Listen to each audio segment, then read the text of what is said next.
Coucou tout le monde, j'espère que vous allez bien. On se retrouve aujourd'hui pour une nouvelle vidéo que je suis très contente de vous filmer. Sachez que c'est la troisième fois que je filme cette vidéo. J'ai déjà essayé de la filmer 2 fois et j'étais jamais satisfaite du résultat. Je suis assez perfectionniste, c'est vrai. Il y a beaucoup de vidéos qui sortent pas parce que je suis pas fière du résultat. Et au-delà de ça, c'est une vidéo qui est assez dure à filmer parce que ça change de ce que j'ai l'habitude de faire. Normalement, je fais des vidéos hyper spontanées où voilà, je vous parle en même temps que je réfléchis, enfin vraiment je vous dis ce qui me sort de la tête. Et là pour le coup j'avais envie de faire une vidéo structurée, de ne rien oublier, donc j'ai énormément de notes, j'ai écrit beaucoup de choses afin de ne rien oublier, d'être la plus claire et la plus concise possible. Vous l'aurez compris dans le titre, aujourd'hui on va parler du pré-CAPA, du CRFPA, du barreau. Je reçois énormément de questions sur Instagram par rapport à cet examen.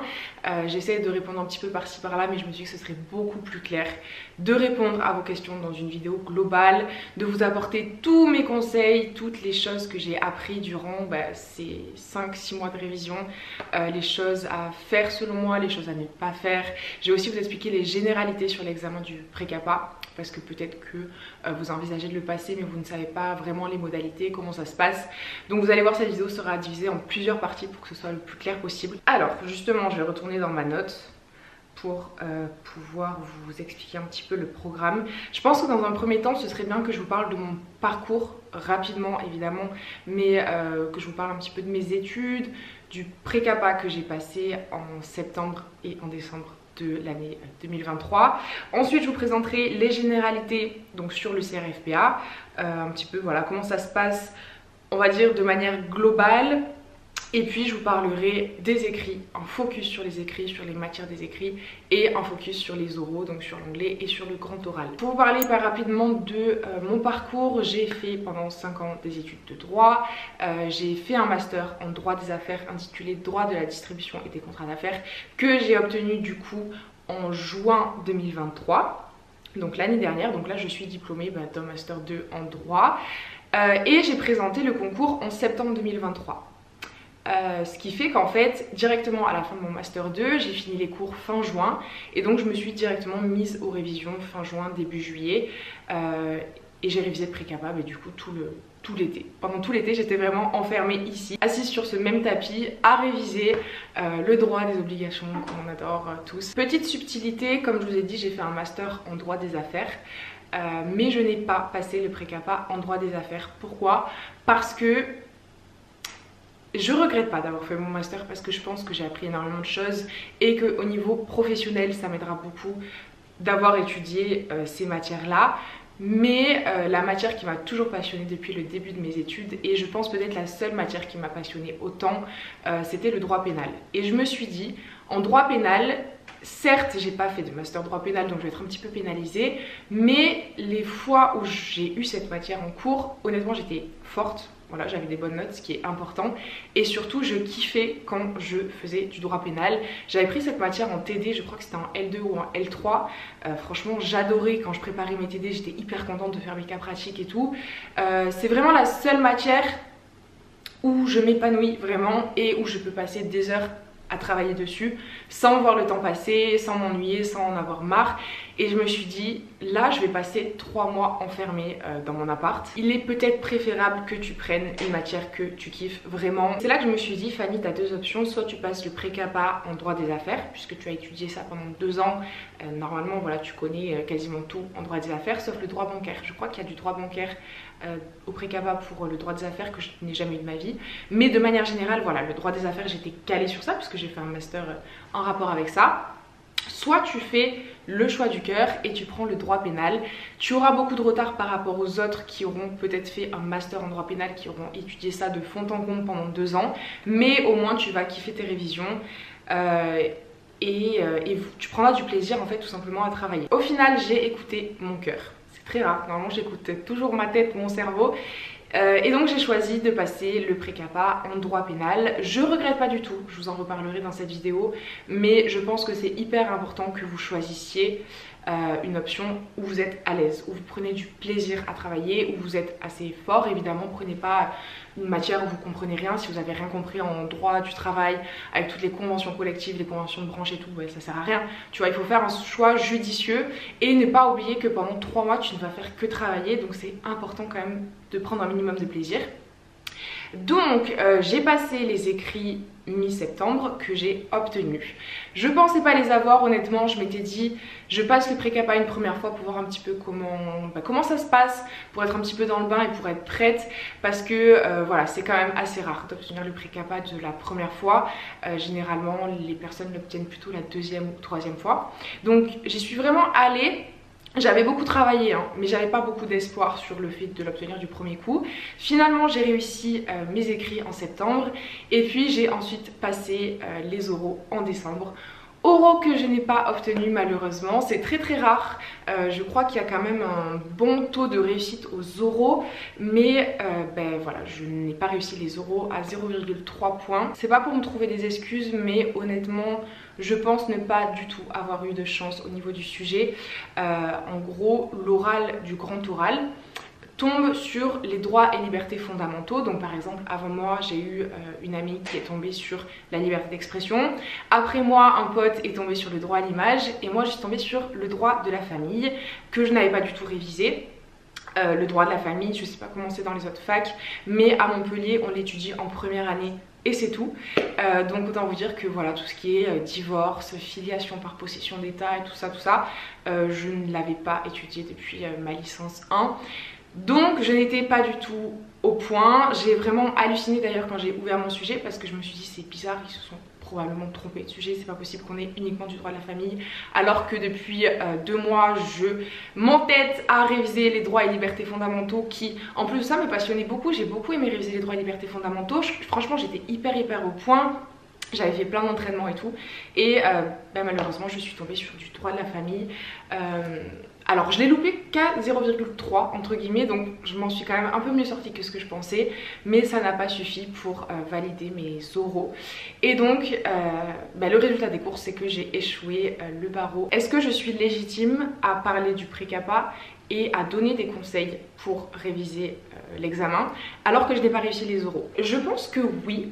Alors peut-être que forcément je ne serai pas la mieux placée, mais en tout cas j'ai vraiment vécu les révisions du pré-capa pendant 5-6 mois. J'ai fait que réviser du matin jusqu'au soir, donc forcément il y a plein de petites astuces que j'ai trouvées, de conseils que personnellement je vais réutiliser l'été 2024 quand je vais à nouveau préparer l'examen. Il y a des choses voilà, que je vais reproduire, d'autres que je ne vais pas reproduire. Et donc je me suis dit que ce serait peut-être intéressant que je vous partage ça. Bien évidemment je ne suis pas professeure, je ne suis pas experte en droit. Je suis juste une étudiante qui va vous partager ses conseils qui ont marché pour elle. Même si du coup c'est un peu bizarre de dire qu'ils ont marché alors que je ne l'ai pas eu au final. Mais j'ai quand même trouvé des petits trucs sympas, je pense, que vous pourrez peut-être réutiliser. Si vous les réutilisez, n'hésitez pas à me dire ce que vous en avez pensé, si ça a marché pour vous. Mais voilà, j'ai quand même pas mal de choses à dire sur cet examen, donc je pense que ça pourrait être quand même utile pour vous que je vous partage tout ça en vidéo. Donc je vais arrêter de parler parce que là j'ai beaucoup trop parlé, et on va commencer par les généralités sur le pré-capa. Si vous êtes déjà bien renseigné sur le sujet et que vous connaissez déjà tous les trucs un peu de base sur l'examen, je vous invite à aller un petit peu plus loin lorsque je commencerai à rentrer dans les détails et à vous donner des conseils pour préparer les écrits. C'est à ce moment-là que je sors mes petites notes magiques, puisque j'ai tellement de choses à vous dire que je ne sais même pas par quoi commencer. D'ailleurs j'ai oublié de vous mentionner quelque chose en introduction, c'est que j'ai pris une prépa pour préparer le pré-capa. Je me suis inscrite chez Objectif Barreau, et donc ce sera aussi l'occasion pour moi de vous parler de cette prépa. Vous m'avez posé plein de questions, est-ce que je la recommande, est-ce que je la recommande pas, est-ce que je vais la reprendre pour l'année prochaine, donc je vous dirai tout juste après. Alors notre cher CRFPA, autrement appelé pré-capa barreau, voilà, il a plein de noms différents, c'est tout simplement l'examen pour rentrer en école d'avocat. J'ai un mauvais tic de langage, des fois je parle de concours alors que ça reste un examen, mais si je dis concours dans la vidéo, ne m'en tenez pas rigueur, c'est juste un tic de langage. J'aime bien parler de concours, peut-être eu égard à la difficulté de l'examen. Actuellement il est possible de le présenter dès le master 1.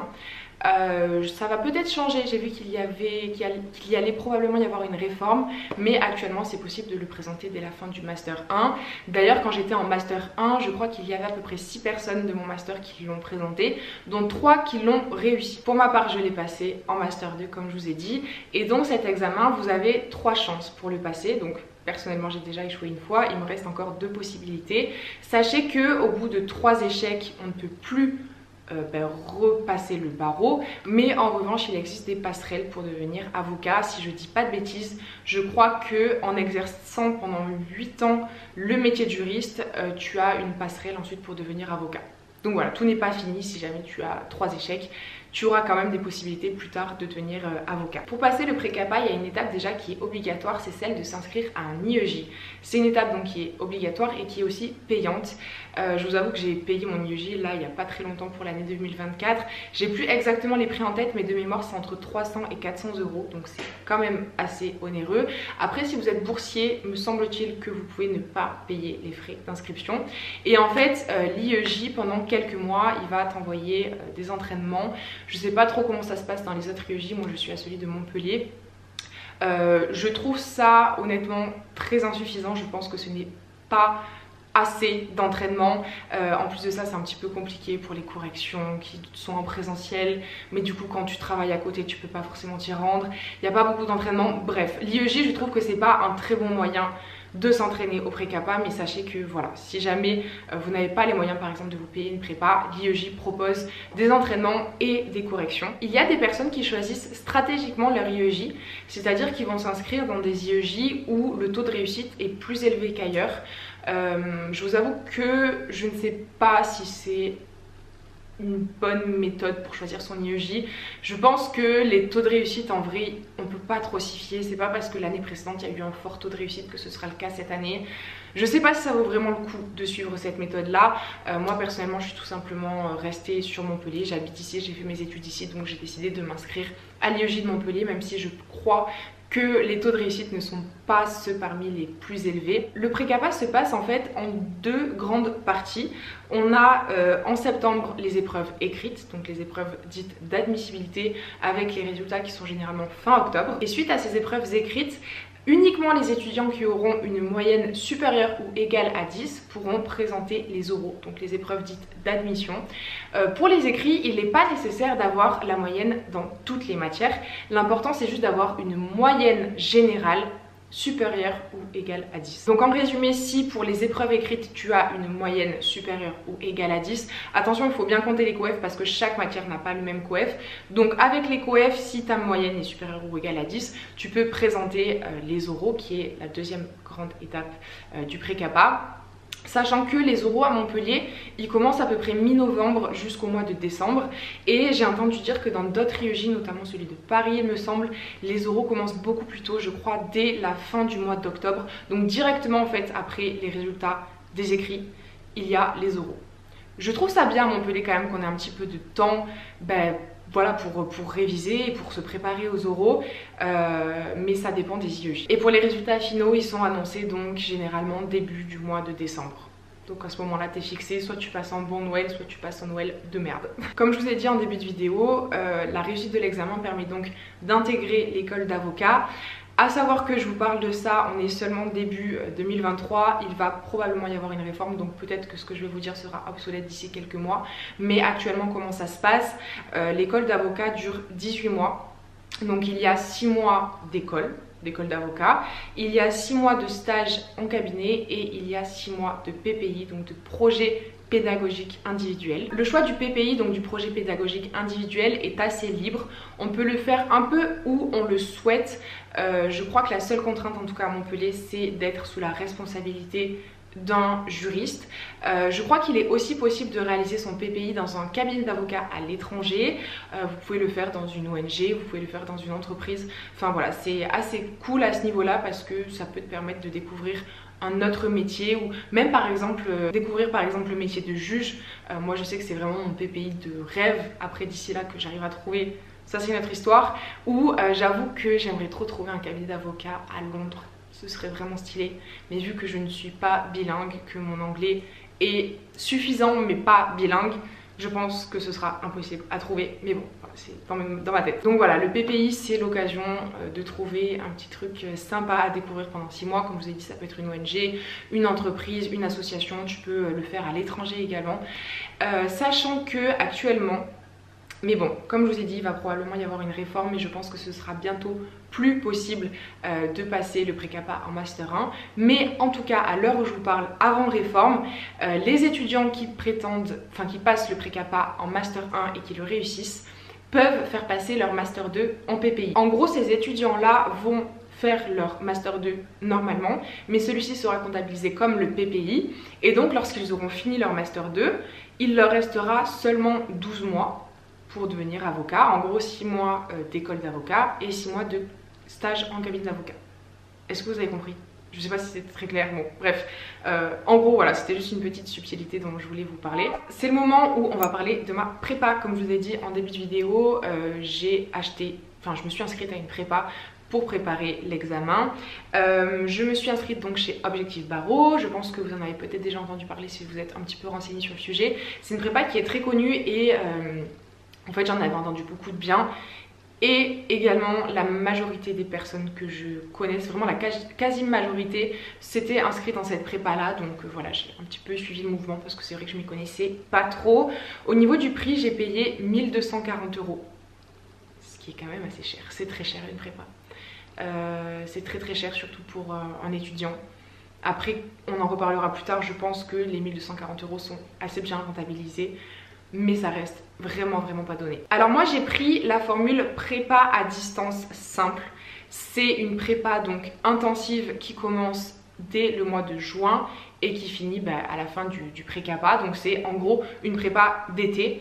Il existe aussi des prépas annuelles que tu commences dès le mois de janvier, ce qui n'était pas possible pour moi puisque j'avais cours en janvier, jusqu'en juin j'avais cours.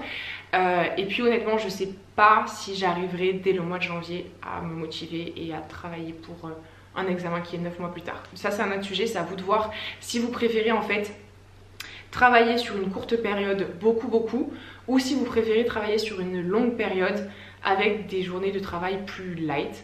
Moi je sais que je préfère travailler pendant 3 mois d'une manière acharnée et tout donner plutôt que de travailler moins sur une plus longue période. Mais ça dépend vraiment des préférences de chacun. Ah oui, et autre chose, comme je vous ai dit, moi j'ai pris une prépa à distance. C'est-à-dire qu'il existe aussi des prépas en présentiel où tu te rends à la prépa et tous les jours tu bosses dans la prépa avec un prof en face de toi. Il y en a beaucoup à Paris, il n'y en a pas trop à Montpellier. Ça c'est bien les prépas en présentiel si tu as peur de ne pas arriver à te motiver, si tu as peur de lâcher les révisions. Ça peut être bien puisque du coup tu as des profs en face de toi, c'est beaucoup plus concret. Alors que les prépas à distance, tu es chez toi, donc en fait c'est à toi de te motiver. Certes la prépa t'envoie tout le temps des choses à faire, des fascicules etc, mais tu restes quand même seul chez toi, personne ne te surveille, personne ne vérifie que tu travailles, donc il faut quand même se motiver seul, tu vois. Et ça encore une fois ça dépend de tes envies, de tes goûts, de ta manière de travailler. Chez Objectif Barreau il existe aussi l'option renforcée de la prépa à distance. Moi j'ai pris la prépa à distance simple. Il existe aussi la prépa à distance renforcée. Une amie à moi l'a prise d'ailleurs l'été dernier. Cette option renforcée elle coûte quand même 400 € en plus, ce qui est très cher. Je trouve que c'est pas forcément nécessaire de prendre cette option renforcée. Mon amie m'a un petit peu raconté. En gros je crois que chaque fin de semaine elle avait un appel avec un tuteur qui était là pour la motiver et lui donner quelques conseils. Après les tuteurs c'est pas des professeurs, ça reste juste des étudiants qui ont réussi le CRFPA l'année précédente. Et en plus de moi elle avait également quelques vidéos de cours supplémentaires auxquelles je n'avais pas accès. Je vous avoue que je suis pas sûre que ce soit nécessaire de prendre l'option renforcée. Pour ma part par exemple je ne vais pas prendre l'option renforcée l'été prochain. Je trouve que la prépa simple suffit largement. Il y a une question qu'on me pose vraiment très souvent, c'est est-ce que c'est obligatoire de prendre une prépa pour réussir le pré-CAPA? Alors non, c'est pas obligatoire. J'ai un exemple très concret à vous donner. Je connais une fille qui a réussi le pré-CAPA alors qu'elle n'avait pas révisé les écrits. Je crois qu'elle avait révisé une semaine avant l'examen. Et elle n'avait quasiment pas révisé ses oraux. Pareil, je crois qu'elle avait révisé une semaine avant de passer les oraux. Pourquoi? Parce qu'en fait, elle travaillait. Elle a travaillé tout l'été dans son cabinet. Je crois je sais pas si c'était en stage, une alternance ou juste en CDI, je sais pas trop. Mais en gros, elle travaille dans un cabinet spécialisé en droit du travail. Donc elle a passé le CRFPA avec l'option droit du travail. Et elle m'a dit qu'elle a eu beaucoup de chance parce qu'en fait le sujet est tombé sur quelque chose qu'elle avait vu au cabinet. Donc elle était totalement à l'aise sur ça. Pareil pour la procédure. Elle a eu une très bonne note. Donc en fait, vu qu'elle a eu une très bonne note en droit du travail et en procédure et de très mauvaises notes dans les autres matières qu'elle n'avait malheureusement pas eu le temps de réviser comme le droit des obligations, les notes se sont compensées et donc elle a réussi les écrits, elle a eu plus que 10. Et pareil pour les oraux. Elle a eu beaucoup de chance sur le sujet, elle est tombée sur un sujet assez facile qui est la liberté d'expression, si je dis pas de bêtises. Je dis pas que c'est un sujet facile, mais c'est un sujet que même si t'as pas révisé, en vrai tu as beaucoup vu la liberté d'expression au cours de tes études de droit et donc elle avait pas mal de choses à dire. C'était un sujet, comme je vous ai dit, vu qu'elle avait révisé qu'une semaine avant, elle avait forcément étudié un petit peu cette notion centrale du grand oral et donc elle a réussi son pré-CAPA en ayant révisé peut-être 2 semaines grand maximum le CRFPA, en n'ayant pas pris de prépa, tout simplement parce que voilà, vu qu'elle était en cabinet, elle avait vraiment vu les notions sur le terrain et elle a réussi à les appliquer au pré-CAPA. Après, ça reste quand même un cas assez isolé. Je vous conseille vraiment de réviser avant de passer le pré-CAPA parce qu'il y a quand même énormément de choses à connaître. Je pense que c'est totalement possible de réussir le pré-CAPA sans prendre de prépa, mais ça demande une quantité de travail beaucoup plus importante selon moi. C'est vrai que la prépa facilite quand même pas mal l'apprentissage. Par exemple, en début d'été chez Objectif Barreau, ils vous envoient un fascicule par matière, donc droit des obligations, procédure pénale pour moi, droit pénal et également un fascicule sur la note de synthèse. Les fascicules, ils font à peu près 500 pages, donc il y a vraiment tout le programme à l'intérieur, il y a vraiment l'essentiel, ce qui fait que tu n'as pas besoin de te disperser à chercher des informations dans les livres. Tu peux, si tu le veux, s'il y a des notions que tu trouves pas très claires dans le fascicule, tu peux évidemment aller chercher ça dans des livres. Mais en tout cas, l'essentiel et tout le programme en fait est dans le fascicule. Donc ça permet d'avoir tout le programme dans un livre. Ça évite de perdre du temps, d'aller à la BU, de faire ton propre cours, de rechercher dans tes cours de L1, de L2, de L3, voilà, tout est dans des fascicules et ça c'est quand même extrêmement pratique. Ce que j'ai beaucoup aimé avec la prépa et qui m'a beaucoup aidé et que je n'aurais pas pu faire seule pour le coup, c'est que chaque semaine ils organisent des barreaux blancs. Donc ils vont t'envoyer un sujet par matière que tu vas devoir réaliser et renvoyer sur la plateforme Objectif Barreau. L'idéal c'est évidemment de faire chaque barreau blanc dans les conditions d'examen, donc ne pas t'aider de ton fascicule, de livres extérieurs, respecter le temps imparti le jour de l'épreuve et ça c'est vraiment génial puisque du coup chaque semaine tu vas t'entraîner dans chaque matière. Donc comment ça se passe en fait? Chaque semaine sur la plateforme Objectif Barreau, ils vont poster un sujet par matière que tu pourras réaliser quand tu le souhaiteras. Moi perso je m'étais organisée, chaque jour j'avais une matière différente, mais ça je vous en parlerai mieux un peu plus tard dans la vidéo. Et donc voilà, tu réalises le sujet et puis ensuite tu le publies sur la plateforme et un professeur te corrigera et te renverra ta copie corrigée quelques jours plus tard. Généralement c'est 4, 5, 6 jours, c'est assez rapide quand même. Donc ils vont te corriger ta copie, ce sera une copie qui sera personnalisée, tu auras des appréciations, des notes, des conseils et tu auras aussi une correction générale, donc la copie idéale, la correction du sujet tout simplement. Donc ça c'est vraiment pas mal puisque voilà, tu as à la fois la correction générale du sujet et tu as aussi une correction personnalisée de ta copie. Autre chose que j'ai beaucoup aimé avec la prépa, encore une fois je vous parle de Objectif Barreau, je sais pas trop comment c'est dans les autres prépas, je pense quand même que c'est similaire. Ce qui est bien c'est qu'ils font pas mal de vidéos de cours que tu peux consulter lorsque tu le souhaites, des vidéos de cours explicatives à chaque fois sur des sujets précis, par exemple je sais pas, en droit des obligations, il y a un professeur qui avait fait une vidéo sur le régime général des obligations qui est une partie du cours je trouve très dure, enfin assez dur à comprendre et du coup c'est plutôt pas mal en plus du fascicule d'avoir un professeur qui t'explique en vidéo pendant 30 minutes, 1 heure, une notion précise et difficile du cours. Ça m'a beaucoup aidé. J'ai vraiment regardé toutes les vidéos chez Objectif Barreau, toutes les vidéos qui étaient dispo sur le site, et ça c'était vraiment pas mal aussi, je trouve. Donc en résumé, est-ce que c'est obligatoire d'avoir une prépa? Non, c'est pas obligatoire, il y a des personnes qui arrivent sans, mais pour ma part je recommande quand même vivement d'en prendre une. Je trouve que c'est déjà un gain de temps énorme, puisque dès le début de l'été tu reçois un fascicule par matière, donc tu as tous tes cours qui sont résumés dans un livre. Tu n'as pas besoin de faire tes propres cours en prenant des livres à gauche, à droite, tout est dans un livre, et ça c'est très très pratique. En plus de ça, je trouve que ça te force à être assidu, puisque chaque semaine tu as des barreaux qui sont organisés, donc tu peux t'entraîner, chose qui serait difficile de faire seule. Je sais pas trop comment tu pourrais te créer tes propres sujets d'entraînement. Après c'est faisable, hein, mais c'est quand même vachement pratique, voilà, d'avoir des sujets d'entraînement, d'être corrigé par un professeur. Et tu peux aussi te poser des questions, que ce soit des questions par email. Bon, je vous avoue que les fois où j'ai posé des questions, j'ai pas eu... Enfin, mais les réponses étaient un peu à côté de la plaque. Je pense qu'ils étaient vraiment dépassés en vrai cet été. Mais voilà, il n'empêche que tu peux poser des questions. Et un autre truc que j'ai oublié de dire, c'est que... Donc les corrections des barreaux blancs, tu as à la fois une correction générale du sujet, tu as une correction personnalisée sur ta copie, et tu as également des corrections en live, les profs qui vont corriger les sujets en vidéo, donc un peu comme sur Zoom. Et à ce moment là tu peux aussi poser des questions au prof.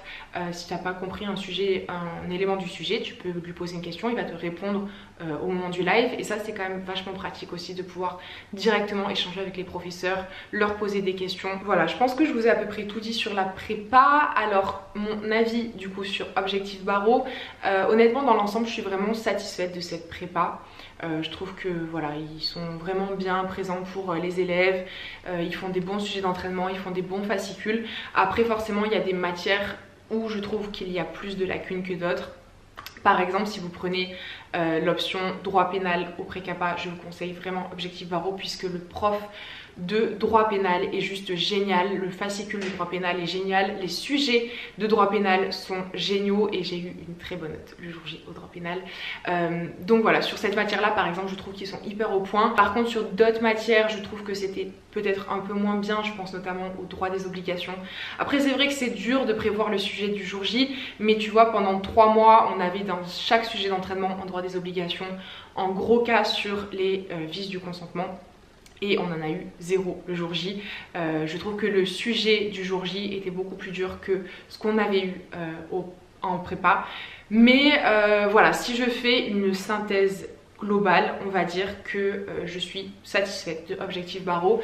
Je ne sais pas encore si je vais me réinscrire chez Objectif Barreau pour ma prépa de 2024. Tout simplement parce que je me dis que j'ai déjà en vrai les fascicules de cette prépa là, et donc ce serait peut-être pas mal de croiser avec une autre prépa pour avoir un deuxième support et pour pouvoir voir un petit peu, je sais pas, commencer ailleurs. Après ce qui est quand même bien chez Objectif Barreau, c'est que vu que j'étais inscrite l'année dernière, ils me font en gros une promotion, enfin c'est pas que pour moi, hein, c'est pour tous les étudiants qui se réinscrivent cette année. Je crois que ma prépa est à moins 25%, donc ça vaut quand même pas mal le coup. Du coup je me tâte, je sais pas encore si je vais... retourner chez Objectif Barreau ou pas, je verrai, mais en tout cas d'une manière générale je recommande cette prépa pour mon expérience en tout cas. Après je sais que j'ai une copine à moi qui ne recommande pas du tout et qui ne la reprendra jamais. Dernière chose peut-être que j'ai oublié de vous préciser, pour moi le plus gros point noir de Objectif Barreau c'était la préparation du grand oral. Après ils nous ont envoyé un mail pour nous dire que cette année ça allait changer parce qu'ils avaient pris nos remarques en compte, etc.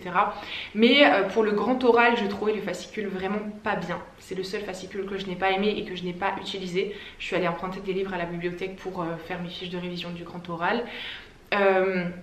Au-delà de ça, si vous vouliez réaliser un grand oral blanc, il fallait payer un supplément, alors que je trouve que la prépa est déjà très chère. Je crois que c'était peut-être 70 ou 80 euros l'entraînement. Et d'ailleurs les quelques personnes que je connais qui ont du coup réalisé ce grand oral blanc chez Objectif Barreau n'en étaient pas très satisfaits. Apparemment c'était assez rapide, il n'y avait pas beaucoup de questions, enfin c'était pas très constructif on va dire. Donc voilà, pour moi ça c'est le plus gros point noir, ce que j'ai le moins aimé. Après en anglais par exemple, Objectif Barreau était vraiment au top. Je sais plus comment elle s'appelait la prof, mais elle a fait plein de vidéos d'actualité, elle expliquait super bien, elle était hyper présente, elle répondait à toutes les questions. Donc voilà, Comme je vous ai dit, il y a des points très bien, il y a des points un peu moins bien, mais si je fais la moyenne, Objectif Barreau c'est une bonne prépa, même une très bonne prépa que je reprendrai peut-être l'année prochaine. Bon, j'en ai fini avec les généralités, c'était beaucoup plus long que ce que je m'imaginais. En fait, limite j'aurais pu faire une vidéo sur les généralités, une vidéo sur les écrits, une vidéo sur les oraux. Mais ça aurait été un peu chiant parce qu'en vrai ma vidéo elle est... Enfin ma chaîne YouTube n'est pas vraiment dédiée à ça, donc voilà, c'est mieux que je regroupe tout dans une vidéo.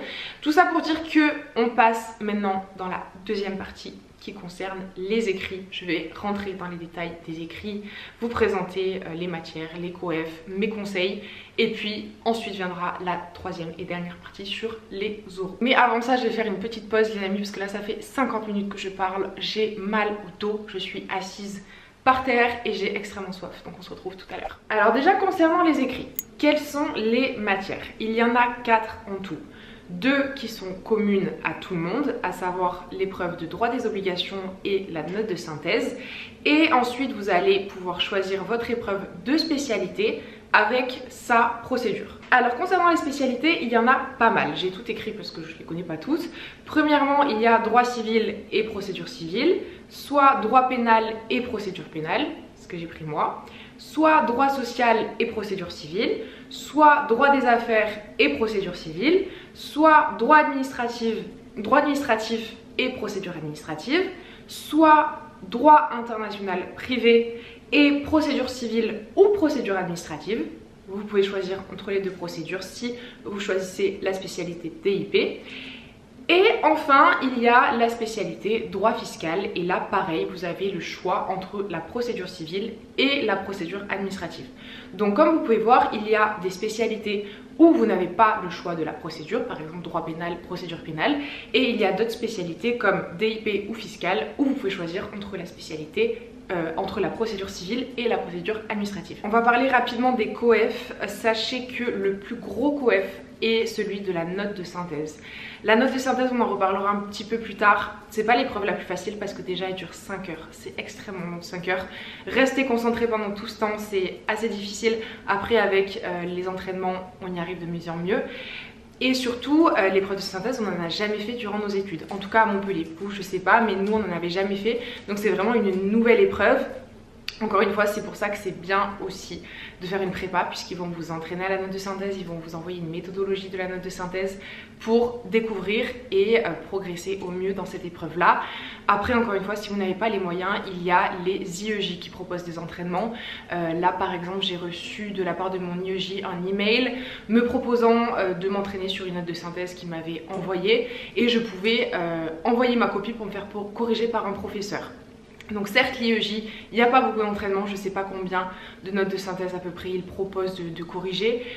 Mais si jamais vous n'avez pas les moyens, sachez que l'IEJ pourra vous entraîner un petit peu sur la note de synthèse. Il y a ensuite l'épreuve de droit des obligations qui dure 3 heures avec un coefficient 2.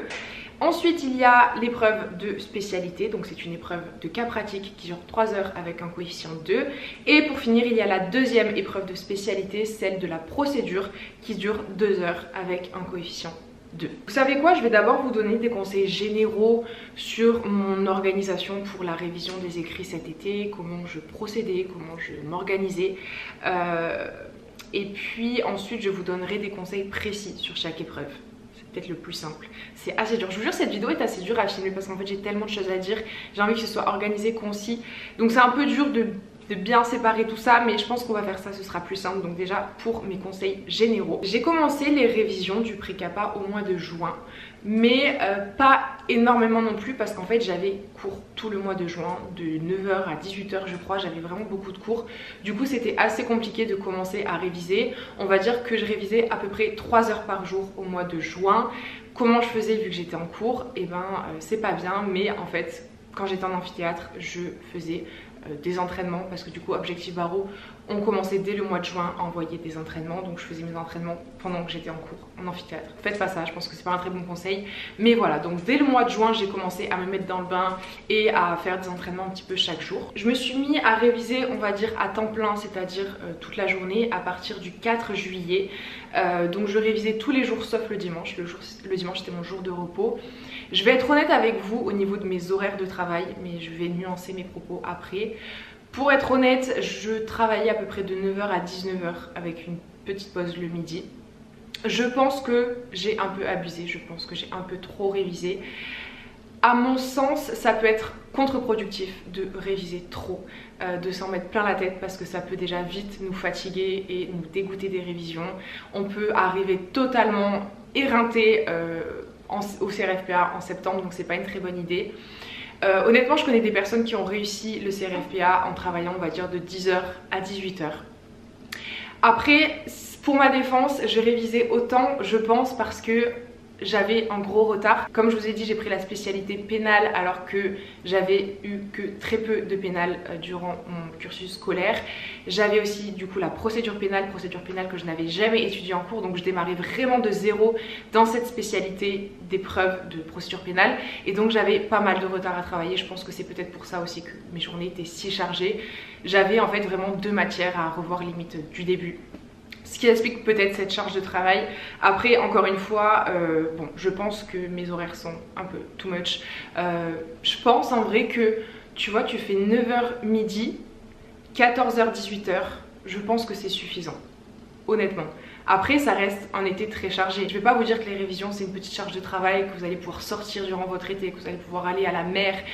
Non, honnêtement, c'est beaucoup de travail. Il y a énormément de choses à étudier. Après, chose que j'ai omis de préciser, c'est que je suis quand même partie 4 jours en vacances en août avec des amis où je n'ai pas du tout travaillé. Honnêtement, ça m'a fait du bien de faire un petit break dans mes révisions, de ne pas réviser pendant 4 jours, de pouvoir me reposer, profiter un petit peu avec mes amis. Après, si je pouvais nuancer un peu, c'est vrai que certes, j'ai déstressé pendant 4 jours, mais j'avais toujours mes révisions dans un petit coin de ma tête. En plus, je suis partie en août, le pré-capa était en septembre, donc la date avançait. J'étais stressée, j'avais un peu de culpabilité de ne pas réviser, mais je pense que ça peut être quand même pas mal de prendre un petit break en août, sachant que ça fera déjà 1 mois et demi, 2 mois que vous révisez si vous attaquez en début d'été.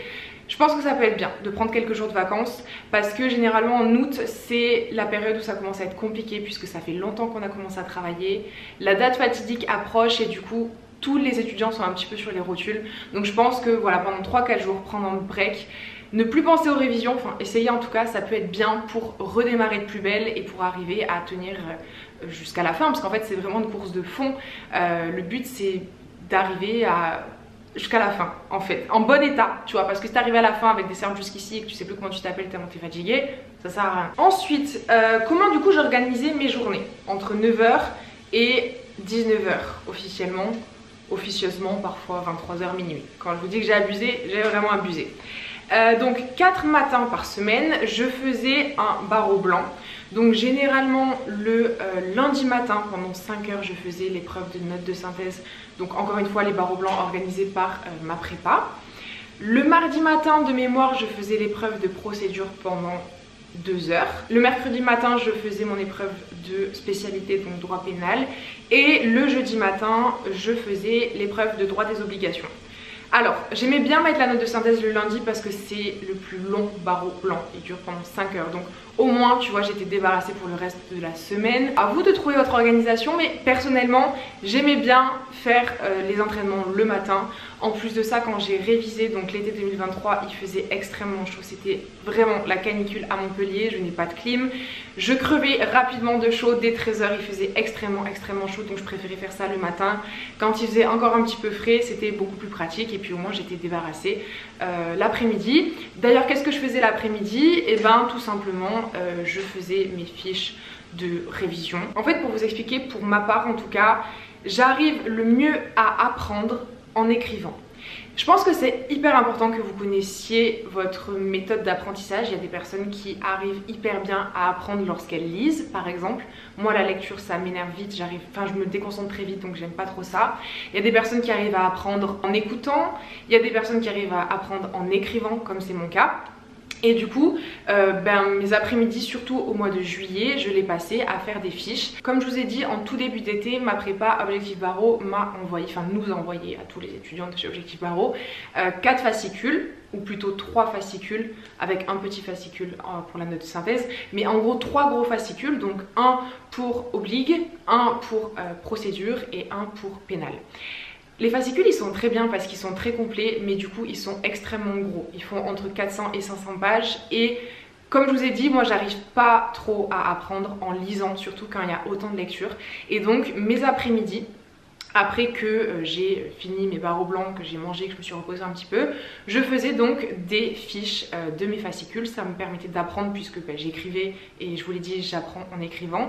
Et ça me permettait tout simplement de synthétiser le cours et de me retrouver avec beaucoup moins de lecture que le fascicule et vraiment l'essentiel synthétisé, synthétique. Enfin, je sais pas si vous voyez ce que je veux dire, mais du coup, après, au mois d'août, quand j'avais fini de ficher mes fascicules, je ne touchais plus du tout mes fascicules qui étaient beaucoup trop longs et beaucoup trop complets, et j'apprenais uniquement mes fiches de révision.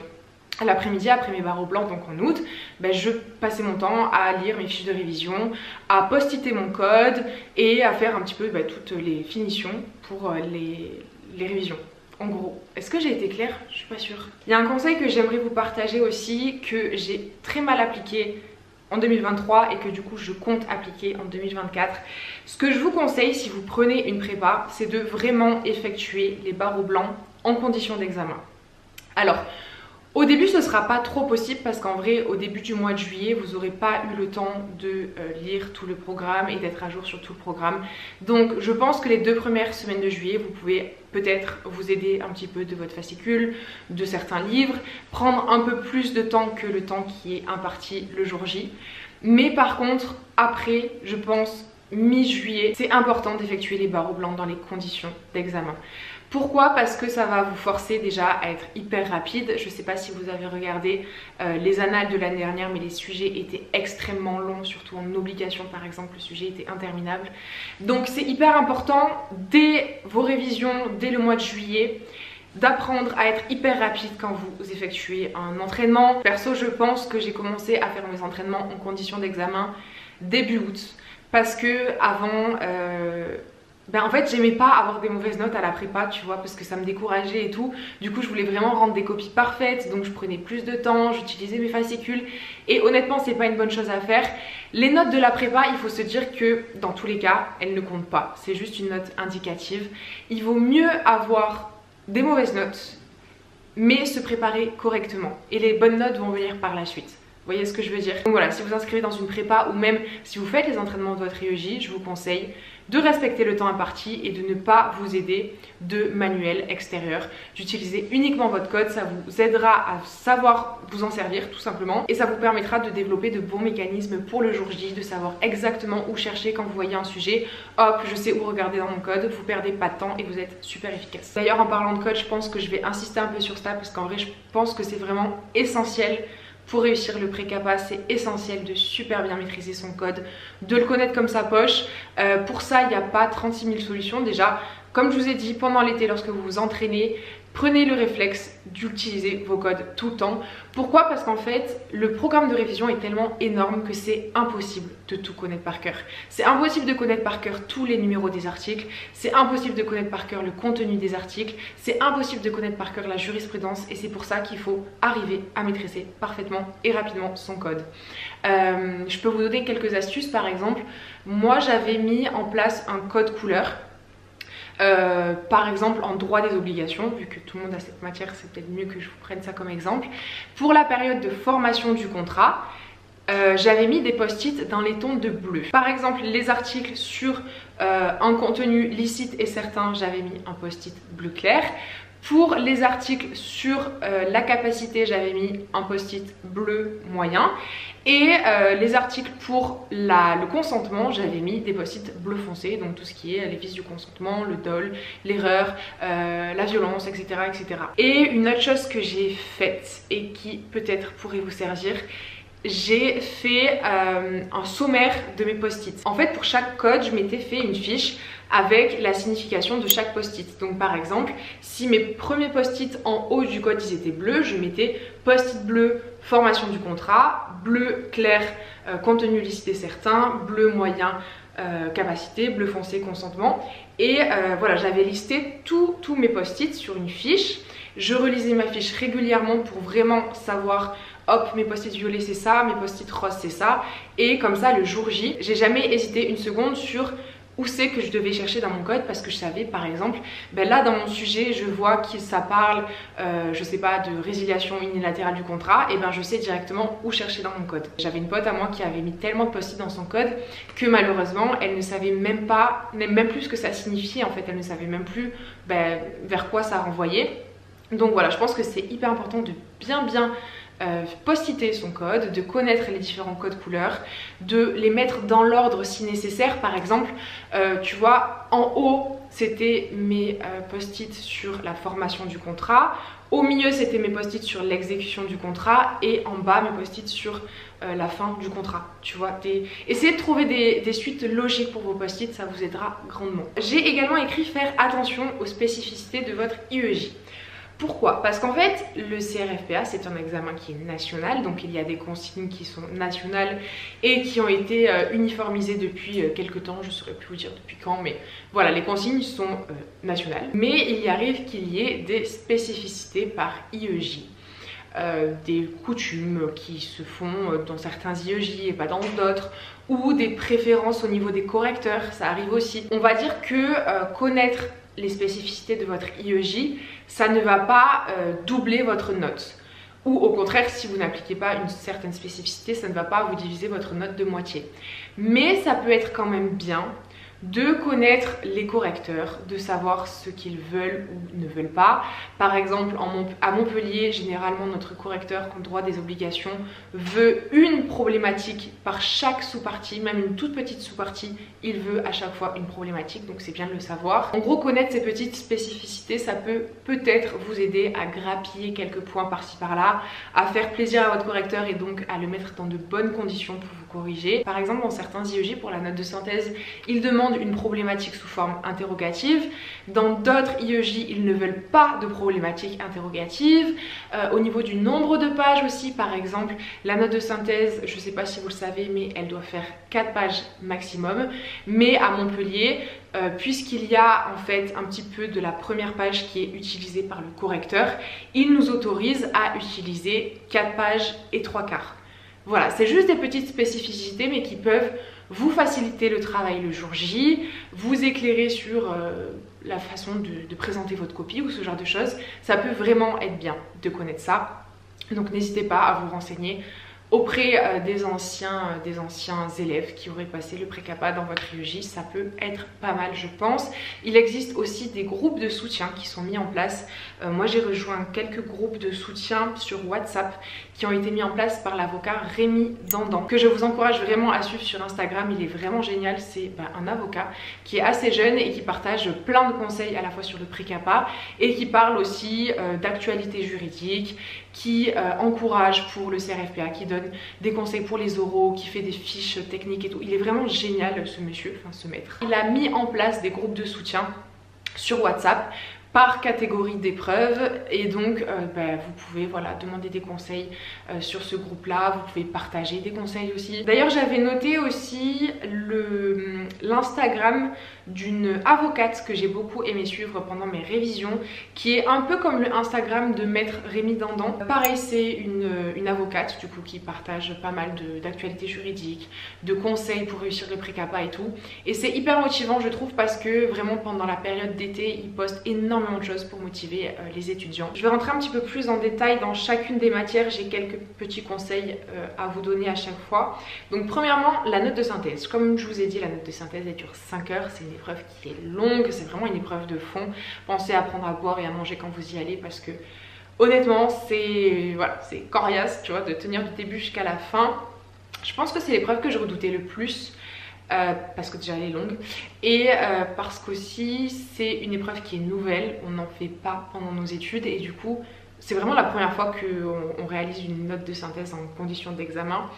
Du coup voilà, je stressais un petit peu. Qu'est-ce que c'est une note de synthèse d'ailleurs, parce que peut-être que vous ne savez même pas ce que c'est une note de synthèse, je ne l'ai pas dit. Une note de synthèse c'est en fait plusieurs textes. On va vous donner plusieurs textes de différentes natures, de différentes dates. Il va y avoir par exemple de la jurisprudence, il va y avoir des articles du code, il va y avoir des articles de doctrine, des articles de journaux. Généralement, je dirais qu'il y a entre 15 et 20 textes, donc une quarantaine de pages. Il y aura également un thème. Au CRFPA 2023, c'était la vulnérabilité. Et le but, c'est de lire tous ces textes et de faire une note de synthèse avec, comme son nom l'indique. Une note de synthèse, ça se décompose comment? Vous avez l'introduction, problématique, annonce de plan. Vous devez faire un plan, donc grand 1, grand 2, grand A, grand B. À Montpellier, on doit également faire des petits 1 et des petits 2. Ça, pour le coup, c'est une spécificité d'IEJ, ça dépend de certains IEJ. Certains demandent des petits 1 et des petits 2, d'autres ne veulent absolument pas de petits 1 et de petits 2. Donc voilà, n'hésitez pas à vous renseigner pour ça. Je ne vais pas rentrer dans la méthodologie de la note de synthèse parce que déjà j'ai 8 le jour J. Donc pour le coup je me sens pas très à même de vous parler de cette épreuve là, et vous trouverez de super méthodologies sur internet et sur YouTube de personnes qui en parlent très très bien. Si je peux peut-être vous donner quelques conseils de ce que je faisais, personnellement je commençais toujours par examiner le sommaire.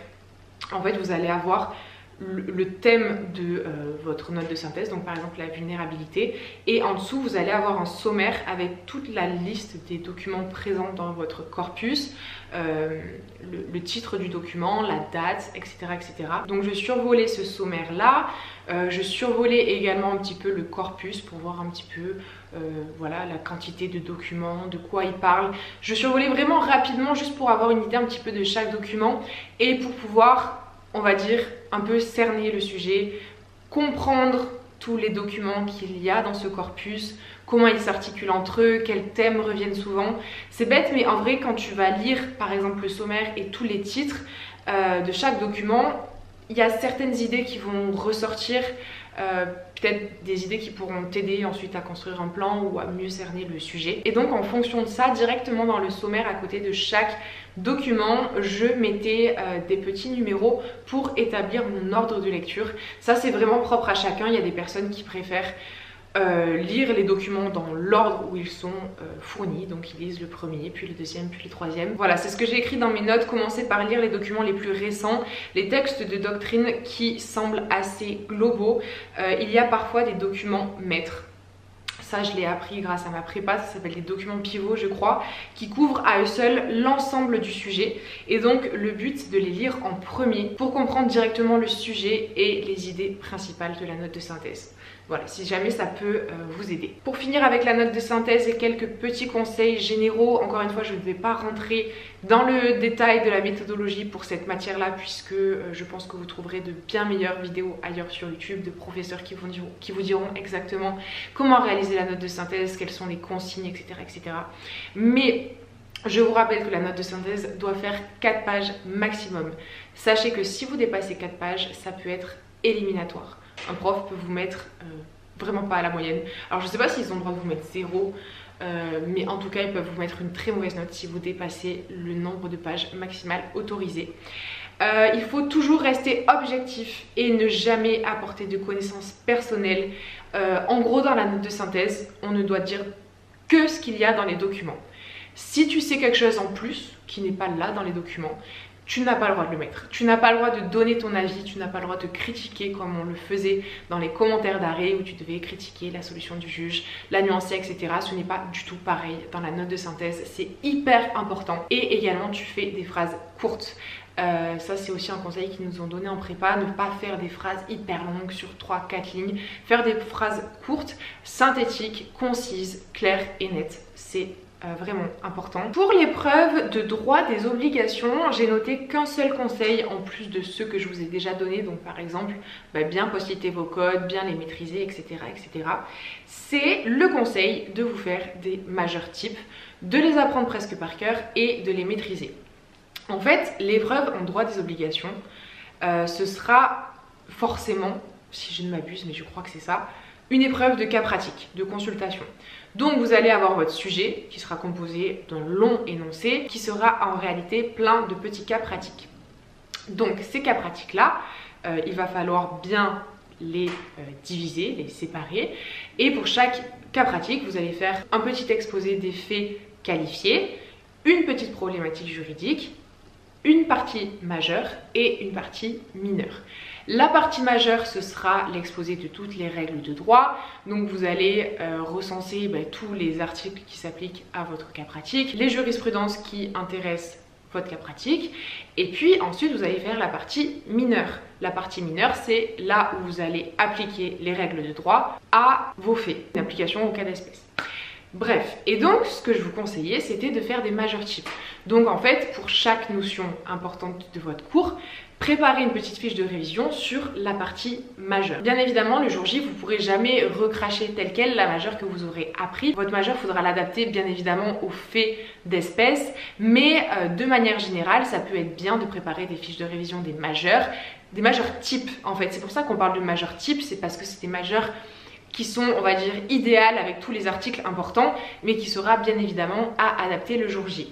Donc, ce que j'ai fait, puisque je ne les ai pas sous la main, c'est que j'ai pris quelques photos de toutes mes fiches de révision, de mes major types et tout, pour pouvoir vous les mettre à l'écran et pour que vous puissiez comprendre un petit peu de quoi je vous parle. On va prendre l'exemple de ma major type sur les pourparlers et la négociation. Alors, en vert, ce qui est surligné en vert, c'est juste un exemple de problématique. J'aimais bien me mettre des petites problématiques juste pour avoir des idées de comment les formuler et tout, parce que moi les problématiques c'est toujours un truc que j'ai un petit peu détesté, mais bien évidemment là c'était pas une problématique générale, c'était une problématique précise. Bref, nous avons déjà le principe. La négociation, c'est des échanges informels entre d'éventuelles parties à un contrat. Donc vous avez vu, le premier tiré, c'est la définition. Tiré suivant, article 1112 du Code civil, elles sont libres, initiative, déroulement, rupture. Article 1104 du Code civil, elles sont menées de bonne foi. Article 1112-1, les parties doivent communiquer les informations déterminantes du consentement. Et article 1112-2, les informations confidentielles obtenues pendant les négociations ne doivent pas être divulguées. Donc ça, c'était pour le principe. Juste en dessous, vous voyez, j'ai mis exception. Par exemple, la rupture abusive des pourparlers entraîne la responsabilité de l'auteur de la rupture. En gros, dans le principe, on avait vu pourtant qu'elles étaient libres, mais il y a quand même des exceptions. Ça, il faut l'écrire dans la majeure type, il faut s'en souvenir. Donc j'ai mis tenir compte des circonstances de la rupture avec une JP très importante qui est la JP Manoukian de 2003. Je vous ai mis à l'écran quelques-unes de mes autres fiches de majeur en droit des obligations pour que vous ayez une petite illustration de ce que ça pourrait être. Bien sûr, il est impossible d'être exhaustif ni de rédiger une majeure parfaite puisqu'au final, elle dépendra du sujet le jour J. Donc voilà, il est impossible d'envisager toutes les questions qui pourraient être posées dans un sujet. Alors ce que je vous conseille, c'est simplement de présenter une fiche concise par notion avec en premier par exemple la définition, puis les conditions de validité, les critères de qualification, le champ d'application, les exceptions éventuelles, le régime et les sanctions, par exemple. Et comme ça, le jour J, il vous suffira de piocher, entre guillemets, dans ces fiches de façon combinée pour construire la majeure parfaite adaptée au sujet qui se présentera. Les majeurs types sont des constructions qu'on appelle à tiroir, c'est-à-dire que des éléments seront des fois à écourter et d'autres éléments seront à l'inverse à développer davantage selon la nature du cas qui vous sera présenté, selon le point de droit sur lequel il faudra insister dans le cas pratique qui vous sera soumis. Pour l'épreuve de droit pénal, si jamais vous choisissez la spécialité pénale, ce que je vous conseille, c'est de faire des fiches sur chaque notion fondamentale. Une fiche sur la récidive, une fiche sur la légitime défense, une fiche sur le concours réel d'infraction, une fiche sur la loi pénale dans le temps et dans l'espace, une fiche sur le conflit de qualification, une fiche sur la responsabilité de la personne morale et du dirigeant, une fiche sur la tentative, une fiche sur les infractions involontaires avec la faute simple et la faute qualifiée et la faute caractérisée, une fiche sur la responsabilité des mineurs et également certaines fiches sur les infractions les plus complexes et les plus difficiles, par exemple sur les infractions sexuelles avec tout ce qui est agression, atteinte, viol. Ça peut être pas mal de vous faire des fiches aussi. Ne faites pas des fiches sur chaque infraction parce que vous n'allez pas vous en sortir. Des infractions, il y en a en plein code pénal, donc c'est impossible de faire une fiche par infraction. Mais voilà, il y a certaines infractions qui sont quand même assez difficiles et ça peut être bien de vous faire des fiches. Je sais que j'avais aussi fait des fiches sur chaque infraction en droit des affaires, donc tout ce qui est escroquerie, corruption active, passive, blanchiment, détournement, ça peut être bien de faire des fiches parce que c'est peut-être des infractions assez compliquées quand même. J'ai écrit que je ne vous conseille pas de post-iter les infractions dans votre code pénal. Pourquoi? Parce qu'il y a tellement d'infractions en fait que déjà ça sert à rien, il y aurait beaucoup trop de post-it et vous perdrez le jour J. En vrai c'est impossible de post-iter toutes les infractions. Donc voilà, j'ai écrit post-iter les articles de base, donc tout ce qui est application de la loi pénale dans le temps et dans l'espace, récidive, complicité, responsabilité de personne morale, concours réel d'infraction, légitime défense, les cas d'exonération ou d'atténuation de la responsabilité, les articles concernant les mineurs du code de la justice des mineurs à la fin du code. Toutes ces choses-là, je vous conseille de les post-iter pour vous faire gagner un maximum de temps le jour J. Donc par exemple, ça c'est mon code pénal. Par exemple ici mes post-it roses c'était application de la loi pénale dans le temps et dans l'espace, ça tombe quasiment à chaque fois.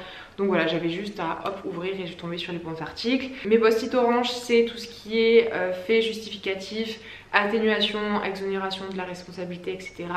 Bleu, complicité, vert, tentative. Voilà. En gros, comment j'ai préparé mon code. Alors moi j'aime bien surligner. Je trouve que ça m'aide visuellement. En plus de ça, j'ai un petit peu un code couleur que j'ai établi mais bon que j'ai pas toujours respecté. Par exemple en rose, j'ai surligné les JP importantes qu'il faut quasiment toujours citer. Si jamais vous n'avez pas les moyens de vous payer une prépa et que vous aimeriez bien vous entraîner sur des cas pratiques en droit pénal, ou même si vous avez déjà une prépa et que vous souhaitez des entraînements supplémentaires comme ça a été mon cas à moi, je vous recommande vraiment Le droit pénal en cas pratique de Nicolas Jeanne. C'est un livre super qui est en fait composé à moitié de cours et à moitié de cas pratiques avec les corrections. Je pense que ça peut être vraiment bien pour vous entraîner. Le livre, personnellement, je l'ai trouvé sur la bibliothèque universitaire. Je ne sais pas trop comment c'est dans les autres universités, mais nous, en gros, on a les bibliothèques universitaires physiques, on va dire, et celles qui sont en ligne. Donc on peut feuilleter et lire tes livres gratuitement. Et du coup, tout simplement, voilà, j'avais téléchargé ce livre gratuitement grâce à notre EMT et je m'étais entraînée. Je trouve qu'il est vraiment bien, il y a plein de cas pratiques et ça peut vous permettre de vous entraîner malgré, par exemple, que vous n'ayez pas de prépa. Et le dernier conseil que j'ai écrit concernant l'épreuve de droit pénal, c'est de se créer une fiche spéciale pièges dans lesquels ne pas tomber. En droit pénal, je trouve, après c'est peut-être le cas dans toutes les matières en vrai, mais en droit pénal surtout, je trouve, mais ça reste mon avis, il y a pas mal de pièges qu'il faut connaître et dans lesquels il ne faut pas tomber. Parfois ça peut être des pièges qui sont établis, on va dire, par la jurisprudence qui dit ça c'est pas possible. Il y a des pièges qui sont prévus par des textes, mais les textes ne sont pas très connus, du coup voilà, il faut vraiment les connaître pour pas tomber dans le piège. Bref, il y a plein de petites subtilités. Et donc, au cours de l'été, je me suis créé une fiche spéciale pièges dans lesquels ne pas tomber. Généralement, par exemple, quand on avait donc des barreaux blancs en droit pénal à la prépa et que je tombais dans des pièges, et directement quand j'avais la correction et que j'avais connaissance de ces pièges, je me le notais dans ma fiche de révision pour ne pas oublier. Pareil pour, vous savez, le livre que je vous ai conseillé, Le droit pénal en cas pratique de Nicolas Jeanne. Et pareil, quand j'ai lu les corrections des cas pratiques, il y avait des petites subtilités que je ne connaissais pas, des petits pièges que je me suis notée pour ne pas oublier. Donc, par exemple, pour que vous puissiez voir de quoi je parle, un voleur ne peut pas être receleur. C'est un truc bête, mais il ne faut pas l'oublier. Un fœtus n'est pas considéré comme autrui, avec la date de la jurisprudence évidemment. On ne peut pas être complice d'un suicide car l'acte principal n'est pas punissable.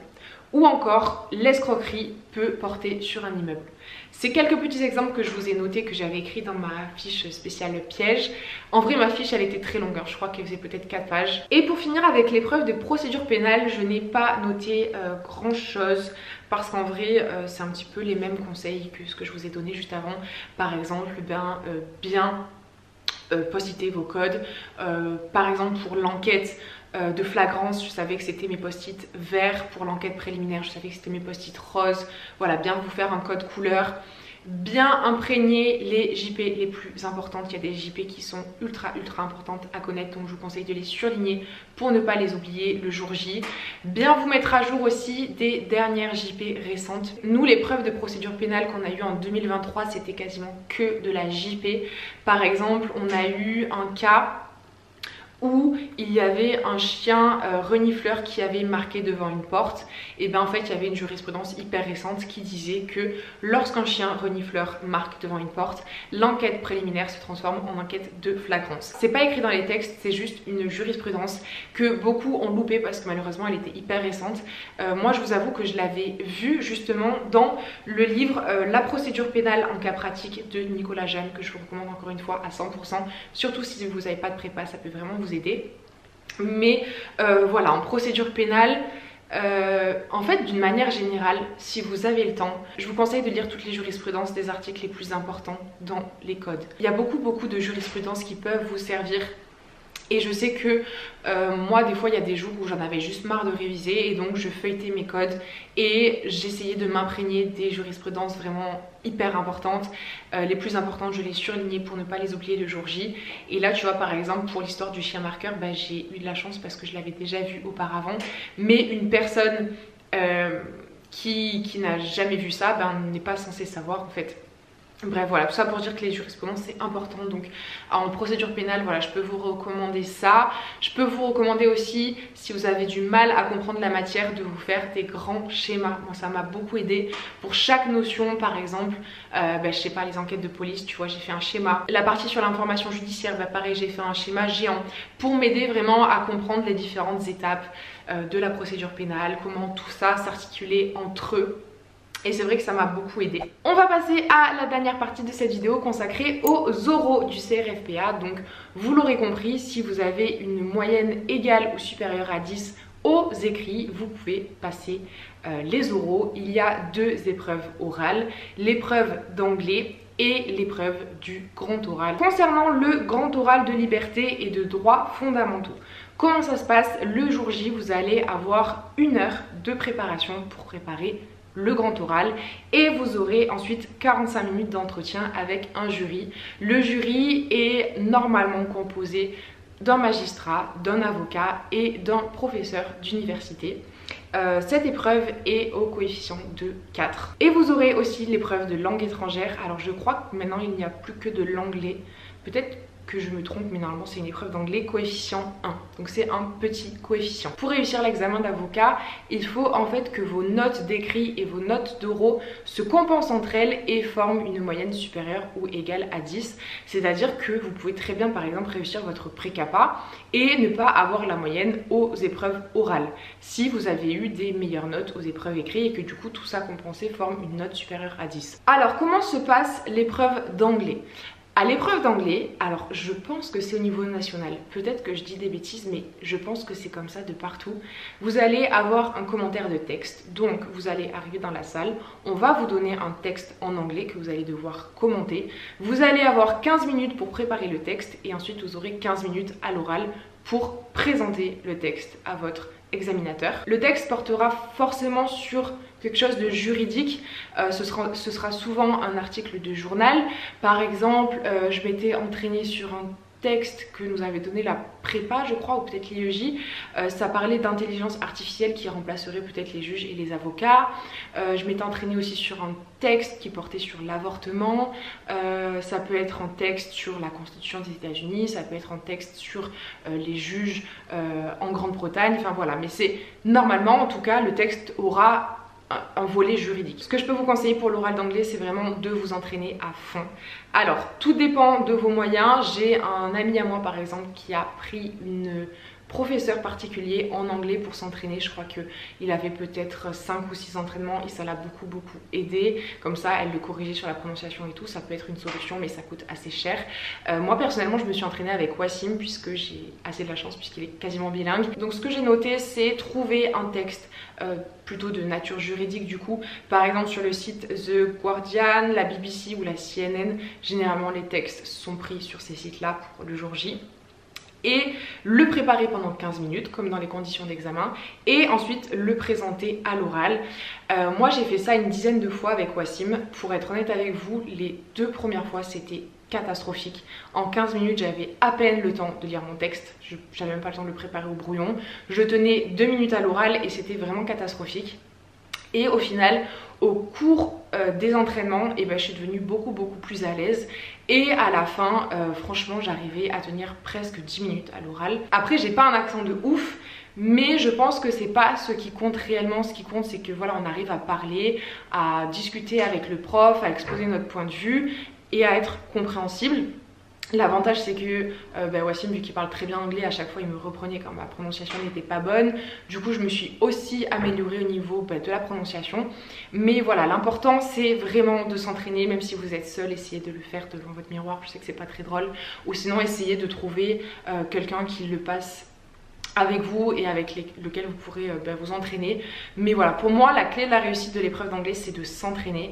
Comme je vous ai dit, les 2 premières fois où je l'ai fait, je me suis dit mais c'est mort, je vais jamais y arriver, j'arrive rien à dire, j'arrive même pas à parler 2 minutes, comment je vais faire le jour J? Et en fait au fil des entraînements j'ai réussi. Et j'ai eu plutôt une bonne note en anglais, malgré que je sois tombée sur un sujet que je ne maîtrisais pas du tout. Comme je vous ai dit, je suis tombée sur les mères porteuses et je n'avais jamais vu ce mot avant. Je crois qu'on dit surrogate, et honnêtement quand j'ai vu ça dans mon texte je me suis dit mais c'est quoi ce truc?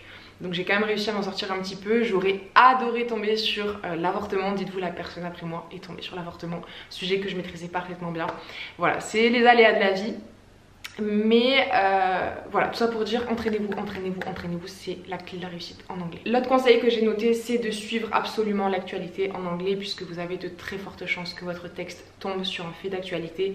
Alors évidemment, il y a tellement de nouveaux faits d'actualité que peut-être que vous ne réviserez pas ce fait d'actualité là, mais dans tous les cas ça vous servira toujours à faire des parallèles au moment de votre oral. Donc voilà, j'ai écrit vous faire des fiches sur l'actualité. Par exemple, moi mon oral est tombé très peu de temps après le revirement de jurisprudence aux États-Unis concernant le droit à l'avortement. Donc voilà, j'avais fait une grosse fiche sur ce revirement de jurisprudence.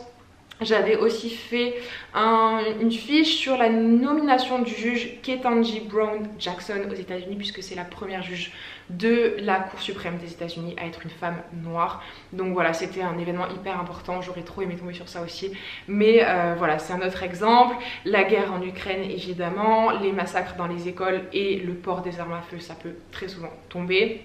Le décès de Queen Elizabeth, pareil, c'était juste quelques semaines avant mon oral, donc j'avais bien révisé tout le règne de Elizabeth, son décès, tout ce qui est la procédure après décès avec le London Bridge is down et tout. Bref, voilà, une fiche de révision sur ça. Je vous conseille aussi de préparer des petites phrases d'accroche sur les thèmes principaux, vraiment les thèmes d'actualité les plus forts.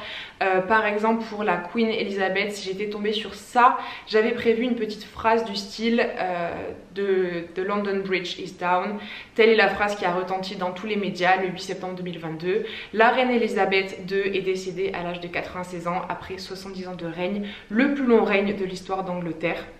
Donc vous voyez, c'est une petite phrase hyper simple à retenir, en vrai c'est pas long, et qui permet de vraiment accrocher le jury dès le départ et de vous démarquer dès le départ. Donc je vous conseille vraiment de préparer des petites phrases d'accroche. Je vous encourage également à revoir un petit peu votre grammaire et votre conjugaison, par exemple les verbes irréguliers, tu vois, ce serait bête de faire une erreur sur ça le jour J, sachant que voilà, on les a déjà étudiés au collège, donc c'est juste un petit peu de la redite.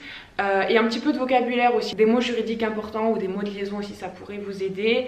Par exemple, pour commencer, ensuite, les pour et les contre, enfin, pour finir, ce genre de choses, ce serait bien d'avoir une petite fiche vocabulaire pour vous aider le jour J. Avant-dernier conseil que je peux vous donner, c'est de préparer des réponses de base pour parler de vous.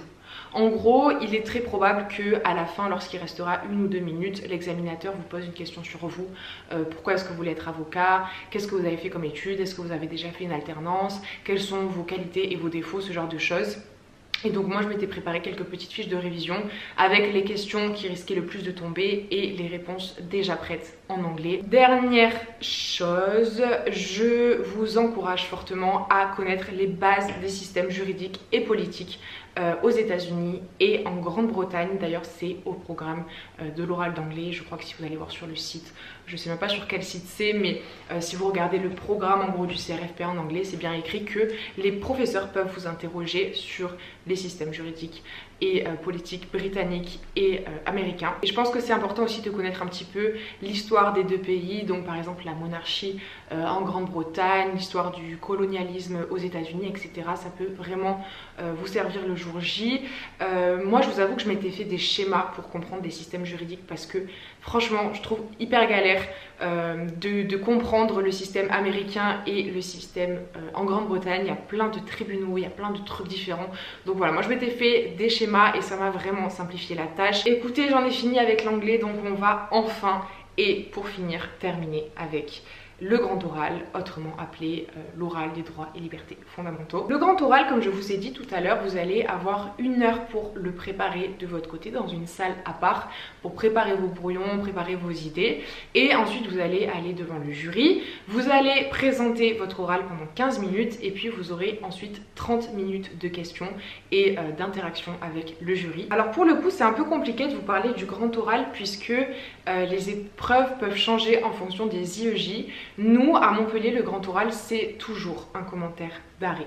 Donc ça, c'est assez pratique. Je vous partagerai la méthode du commentaire d'arrêt juste après. Mais en fonction des IEJ, ça peut être d'autres épreuves. Ça peut être par exemple une dissertation. Ça peut être un commentaire de texte. Donc pour le coup, c'est hyper important de vous renseigner sur les sujets qui sont tombés dans votre IEJ.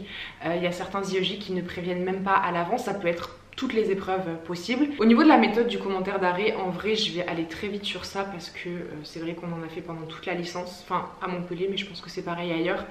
Bien évidemment, il faut faire une introduction avec une phrase d'accroche, la présentation de la décision, la procédure, donc les faits et la procédure juridique, les arguments des parties, la problématique, la solution du juge et l'annonce du plan.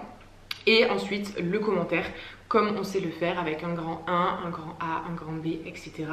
Il faut citer, plus analyser les arguments du juge et commenter. Donc par exemple, est-ce que la solution est en conformité avec la jurisprudence antérieure-postérieure, les conséquences juridiques, la clarté juridique ou encore donner son avis avec parcimonie. Donc voilà, j'ai pas trop grand chose à dire d'autre sur le commentaire d'arrêt puisque bon, je pense que vos profs vous en auront bien mieux parlé que moi. Alors pour le coup, comme je vous ai dit, je trouve que le fascicule d'objectifs barreau n'était pas génial pour la matière de droits et libertés fondamentaux. Du coup, j'ai emprunté pas mal de livres à la bibliothèque et j'ai fait des fiches de révision par thème. Donc par exemple, attendez, je reprends mes fiches pour ne pas vous dire de bêtises. Par exemple, j'ai fait une grande fiche de révision sur la liberté de pensée, de conscience et de religion. J'ai fait une fiche sur le droit à l'image. J'ai fait une fiche sur le droit de l'enfant. J'ai fait une fiche sur le droit des minorités. Enfin voilà, vraiment une fiche par thème en fait. L'avantage c'est qu'il y a plein de livres géniaux à la bibliothèque. Moi je crois que j'ai emprunté le livre de Rémi Cabriac qui doit s'appeler Droits et libertés fondamentaux il me semble, et il était vraiment très complet. Le jour du grand oral, vous pourrez amener tous vos codes, donc le code constitutionnel, le code civil, le code pénal, les codes de procédure, enfin vous pouvez vraiment tout amener. Ce que je vous conseille déjà, c'est de ne pas vous surcharger avec trop de codes parce que dans tous les cas, 1 heure de préparation ça passe très vite et vous n'aurez pas le temps de feuilleter tous vos codes. Et je vous conseille également de vous faire un code couleur. Donc par exemple, le droit de propriété, il est présent à la fois dans le code constit et dans le code civil. Je me rappelle, je l'avais mis en bleu tout en haut dans mon code constit et dans mon code civil pour ne pas perdre de temps. Et comme ça, si je tombais sur le droit de propriété, je savais directement où chercher dans mes 2 codes et je ne me perdais pas entre tous mes codes pour retrouver la notion. Je pense que vous avez compris. Normalement, en tout cas à Montpellier c'est comme ça, j'espère qu'ailleurs aussi, vous avez également le droit le jour J à un autre livre qui s'appelle l'Oberdorf, qui est vraiment pas mal. En fait il regroupe tous les textes pour chaque notion.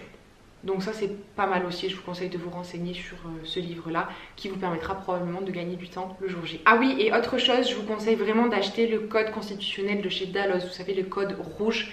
Pourquoi? Parce qu'à l'intérieur il y a toutes les JP, alors que dans le code constitutionnel de chez LexisNexis, il me semble le bleu, il est beaucoup plus petit parce qu'il n'y a pas de JP à l'intérieur, et les JP c'est très intéressant pour venir illustrer tes propos, pour pouvoir nuancer, etc. etc. C'est vraiment beaucoup mieux d'avoir des jurisprudences. J'ai aussi oublié de vous préciser que lors de l'épreuve du grand oral est également attendu de vous une certaine culture juridique, c'est-à-dire qu'à la fin de l'épreuve, vos examinateurs peuvent vous poser des questions de culture juridique qui n'ont rien à voir avec le texte ou la dissertation que vous avez faite.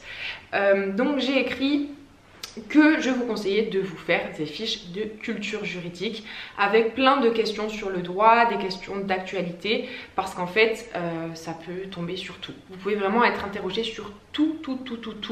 Donc voilà, essayez de vous prévoir un maximum de questions-réponses, ça peut vous aider. Objectif Barreau nous ont envoyé par exemple un petit fascicule de questions-réponses qui pouvait tomber, qui m'a beaucoup aidé. J'ai aussi fait mon propre petit fascicule de questions-réponses. Par exemple, je crois que je les ai pris en photo. Voilà, j'ai retrouvé mes fiches de culture juridique. Donc par exemple, c'est hyper important que vous maîtrisiez bien la profession d'avocat, puisque vous êtes censé vouloir devenir avocat. Donc vous êtes censé bien connaître la profession, tout ce qui est les règles de déontologie, la prestation de serment, etc. Essayez de bien vous renseigner sur ça. On peut vous poser des questions très précises, par exemple, combien y a-t-il de boutons sur une robe d'avocat? Et bien la réponse c'est 33, puisque le Christ est décédé à l'âge de 33 ans. On peut vous demander pourquoi la robe d'un avocat est noire. On peut vous poser plein de questions. On peut aussi vous poser des questions beaucoup plus ouvertes, par exemple, que pensez-vous du fait qu'un ancien avocat devienne ministre de la Justice? À ce moment-là, il faudra parler soit par exemple de Robert Badinter ou de Éric Dupond-Moretti, qui est actuellement notre garde des Sceaux et qui a été avocat auparavant, et du coup ça a créé un petit peu un conflit d'intérêts. Voilà, ça peut être des questions comme ça de votre point de vue, ou des questions d'actualité. Ça peut être des questions beaucoup plus formelles, dans le sens où c'est juste des questions de cours. Par exemple, quelle est la différence entre la nullité, la caducité, la résolution et la résiliation? Tu vois, c'est des questions voilà, à prévoir. Voilà, là j'ai pas d'autres photos de mes fiches de révision, mais je pense que vous avez compris. En gros, la culture juridique, voilà, ça peut être des questions d'actualité, ça peut être des questions de votre point de vue, ça peut être des questions juste de cours très très simples, ça peut être aussi des questions de mise en situation.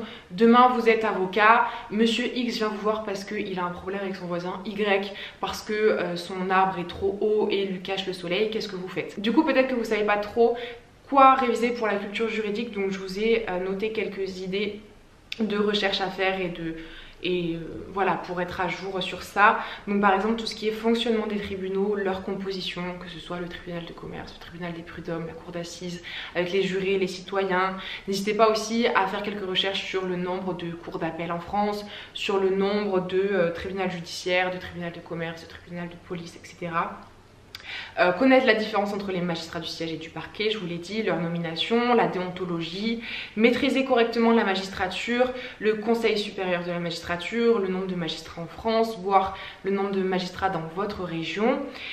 Pareil, connaître le métier d'avocat avec la déontologie, pourquoi la robe est noire, pourquoi 33 boutons sur leur robe, le serment, le bâtonnier, le nombre d'avocats en France, voir le nombre d'avocats dans votre région, connaître aussi le nom de quelques avocats connus en France ou qui vous ont marqué, connaître aussi par exemple le nom de la première femme à avoir plaidé en France, et quelle année, etc., etc. Je pense que ça peut être bien.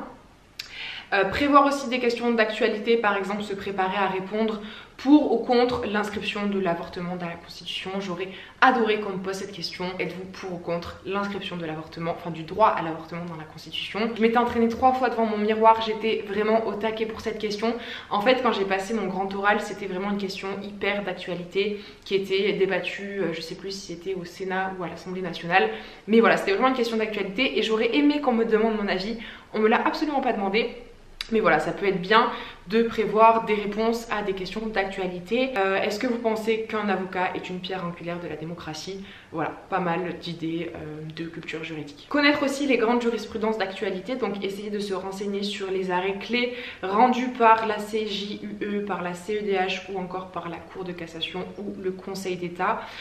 Par exemple, dans mon cas à moi, j'avais bien révisé, vous savez, l'affaire des piscines municipales de Grenoble et l'interdiction du burkini. Ou encore, quelques jours avant mon oral, il y avait eu un gros revirement de jurisprudence qui a déclaré que les personnes morales peuvent avoir une vie privée, ce qui n'était pas le cas avant. Donc voilà, quelques exemples de jurisprudence à connaître. Ensuite, rassurez-vous, j'ai bientôt fini. Je sais que cette vidéo commence à être longue. J'ai pas envie de vous faire stresser, de vous apeurer avec tout un tas d'informations. C'est juste des idées générales et même si ça fait beaucoup, que je vous donne beaucoup de choses et beaucoup d'informations, rassurez-vous, les révisions durent assez longtemps, donc vous aurez le temps de chercher tout ça, de faire vos recherches, de tout travailler, etc. Ne prenez pas peur. Cette vidéo, c'est vraiment pas fait pour vous faire peur. Au contraire, c'est pour vous donner un petit peu des lignes de conduite, peut-être des conseils. etc., etc. Donc toujours dans la culture juridique, il est bien de connaître le gouvernement français, quelques sénateurs, quelques députés, les principaux ministres, leur mode de nomination et leur durée de mandat. Relire aussi tout ce qui est droit des obligations et les autres matières dans les grandes lignes. Pas besoin de connaître le droit du travail par cœur, mais c'est bien de connaître un petit peu. Par exemple, moi on me posait une question, quels sont les différents modes de licenciement ? Quels sont les différents modes de divorce? Voilà, c'était des questions qui n'ont pas nécessairement un lien direct avec les droits et libertés fondamentaux. Ça peut être des questions assez transversales, donc c'est bien de, si vous avez le temps, relire un petit peu vos autres cours. Par exemple, le droit pénal, le droit du travail, DIP, procédure pénale et procédure civile. Comme je vous ai dit, le but de votre jury, ça va être de vous tester, d'évaluer un petit peu vos connaissances. Et encore une fois, il y a des spécificités dans chaque IEJ. Il y a un IEJ, je ne sais plus lequel, où les profs vont vous poser une question par matière. Donc une question en droit du travail, une question en DIP, une question en droit pénal, une question en procédure. À Montpellier, c'est pas trop ça. Nous, ça dépend vraiment du jury, de ses envies. Perso, j'ai eu quasiment que des questions sur l'arrêt que j'ai présenté, j'ai eu quasiment aucune question de culture juridique. Donc voilà, ça dépend vraiment. Mais par exemple, on peut vous demander quels sont les droits d'un gardé à vue.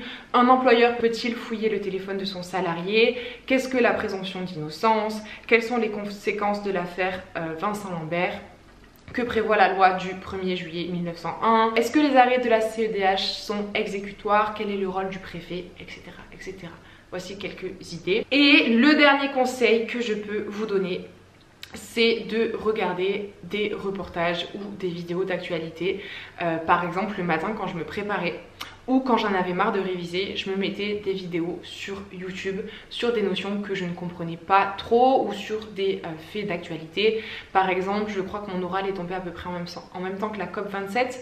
Du coup, un matin, j'ai regardé une vidéo sur la COP27, ce qui s'était passé, quels étaient les dénouements, etc. etc. Les ZAD, les zones à défendre, je crois que c'est ça. Pareil, je comprenais pas du tout ce que c'était. Donc un matin quand je me suis préparée, j'ai regardé une vidéo YouTube sur les ZAD. Le droit des étrangers, c'est un truc que je ne comprends pas, je n'ai jamais eu ça durant toute ma scolarité et pour le coup c'est plutôt au programme du grand oral d'après ce que j'ai compris. Moi honnêtement j'avais pas trop, enfin j'avais un peu révisé mais je comprenais pas trop. Du coup j'ai regardé pas mal de vidéos sur le droit des étrangers afin de comprendre les notions fondamentales et ça m'a pas mal aidé. Il y a une chaîne YouTube qui est vraiment pas mal pour tout ce qui est actualité juridique, vidéo juridique, c'est la chaîne INA officielle, donc INA, I-N-A. Ils sortent pas mal de vidéos, par exemple, je sais pas moi, l'affaire d'Outreau. Ben, ça peut être hyper intéressant de regarder cette vidéo. D'ailleurs, je vais me la mettre à regarder plus tard parce que cette affaire me passionne. Cette vidéo est terminée, je n'en peux plus, j'ai le dos en compote. Je pense que je vais avoir des heures de montage puisque c'est hors de question que je vous sorte une vidéo qui dure 4 heures. Personne ne va la regarder en entier, donc je vais faire un gros ménage et garder uniquement ce que j'ai dit qui était le plus important. J'espère dans tous les cas que cette vidéo vous aura plu.